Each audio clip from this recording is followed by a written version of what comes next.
Azioni e scorribande qui su Radio Libertà. Allora possiamo dire davvero che era già tutto scritto. Sì, perché la cosa che mi colpisce di più della rassegna di oggi rispetto a quello che viene definito dalla vulgata scontro politica-giustizia, in realtà è qualcosa di peggio, è il tentativo del potere giudiziario di assoggettare definitivamente il potere politico in questo paese, in primis su una questione rilevante della contemporaneità che aspetta il potere politico, cioè la gestione dei flussi migratori, ma comunque di tutti gli spaccati di questo quadro impazzito in qualunque stato di diritto, lo riporta oggi Libero, che racconta come letteralmente fosse già tutto scritto, riferendosi al volume Immigrazione in Europa e diritti fondamentali, quale progetto per la prossima legislatura europea, volume pubblicato lo scorso mese di luglio da Questione Giustizia, la rivista trimestrale di rullo di tamburi Magistratura Democratica,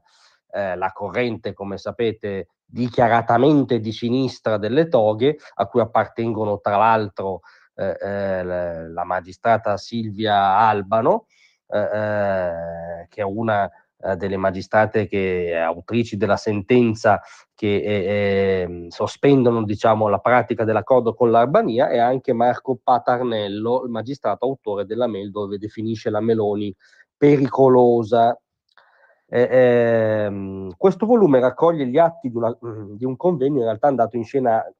ad aprile all'Università Roma 3 e organizzato da MEDEL, ovvero i Magistrati Europei per la Democrazia e le Libertà, la sigla che riunisce tutte le, come dire, i magistrati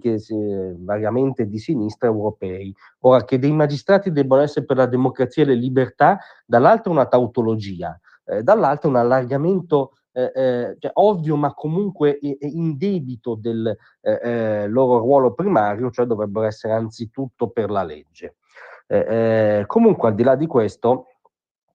questo volume che raccoglie gli atti di questo convegno è veramente istruttivo. In copertina appare un murale con scritto "No one is illegal", nessuno è illegale. Sotto c'è un'inquietante stella a 5 punti, ma io faccio cronaca, nella foto c'è anche un'inquietante stella.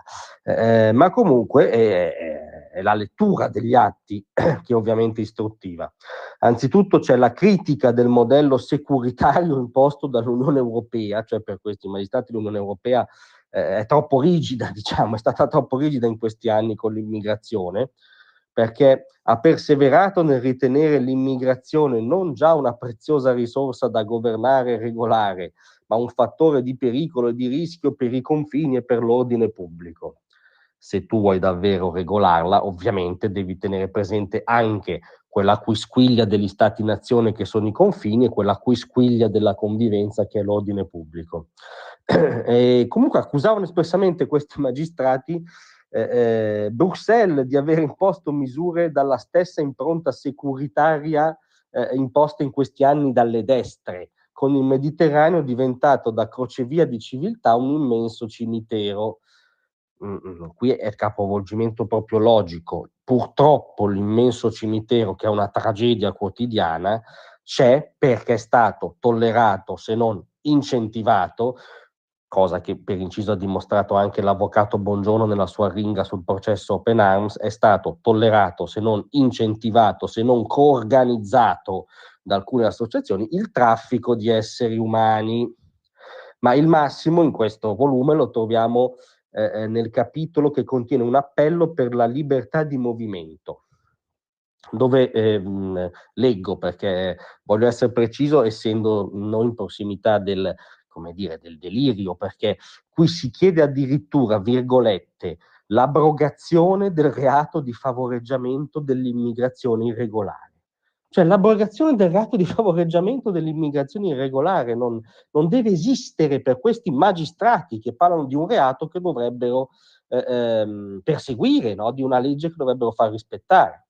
Dopodiché si chiede l'abolizione della detenzione amministrativa dei migranti, così tout court, cioè sembra che qualunque cosa faccia o commetta un migrante, l'abolizione della detenzione amministrativa. E poi ovviamente una rivoluzione in tema di cittadinanza, ovvero, sempre virgolette, allargare l'accesso alla cittadinanza europea è l'unica vera base per costruire un'Europa politica. Occorre quindi, virgolette, svincolare l'accesso alla cittadinanza europea da quella nazionale. È fantastico, cioè non c'è più la cittadinanza italiana, francese, spagnola, tedesca, perché d'altronde non sono più gli stati-nazione, c'è questa cittadinanza europea che dovrebbe concedere un'oligarchia che peraltro per gli stessi magistrati è comunque troppo timida e fa entrare troppo pochi immigrati, ma comunque dovrebbe concedere anch'essa tout court, cioè esiste questo luogo dei buoni sentimenti, a dirla in modo benevolo, dell'ideologia immigrazionista, a dirla per com'è, che è l'Europa, non, però, come dire, disincarnata ormai, cioè scissa dalle sue storie, i suoi popoli, le sue nazioni, l'Europa come entità che dà la cittadinanza a chiunque ci voglia entrare, compreso gli immigrati irregolari. D'altronde non esiste più il reato di favoreggiamento dell'immigrazione irregolare, quindi è evidente che chiunque può avere questa fantomatica cittadinanza europea. E poi quando dico che era già tutto scritto è perché c'è un capitolo dedicato anche all'intesa italo-albanese che era stata siglata nel novembre 2023, quindi era già nota a questi signori, e c'è il capitolo proprio così fallisce il patto europeo sulla migrazione e l'asilo, cioè lo sapevano già che falliva, e questi magistrati elencano i problemi pratici, i problemi etici, i problemi giuridici di cui è permeato il protocollo Italia-Albania. Tant'è che, e questo è l'avvertimento, se vogliamo sempre usare un linguaggio eufemistico, l'Italia dovrà fare attenzione affinché ciò non porti a un contenzioso di fronte alla Corte europea che finirebbe per rovinare questo piano,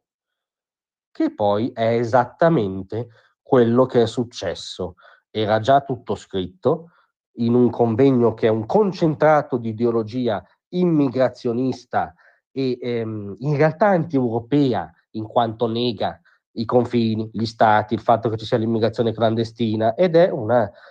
come dire,